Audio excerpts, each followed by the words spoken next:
ውድ የፕሮግራማችን ተከታታዮች የመጀመሪያውን ሲዝን ፕሮግራም በዚሁ አበቃን። በሁለተኛው ሲዝን በአዳዲስ አቀራረቦች ደምቀን እስክንመጣ ያለፉትን 180 ፕሮግራሞች መለስ ብለው ይከታተሉ።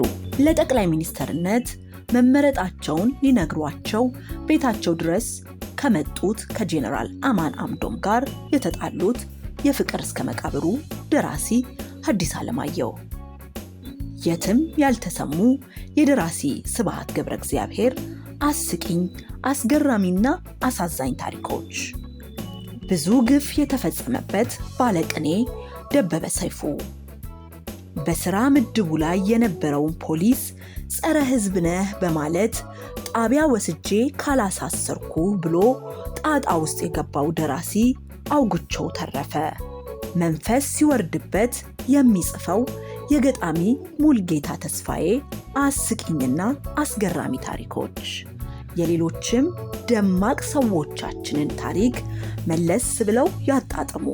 ብዙ ታላላቅ ሰዎች ተገቢ መልካቸውን ያላገኙበት ሀገር ውስጥ ነው የምንኖረው። የኔ ደማቅ ሰዎችን ይከታተሉ። የተጋረደው ይገለጥሎታል፣ ይዝናናሉ፣ ይገርሞታል፣ አንዳንዴም ያዝናሉ። ስለ ፕሮግራማችን ያላችሁን አስተያየት በቴሌግራም አድራሻችን 0903044040 ላይ ብትጽፉልን ይደርሰናል።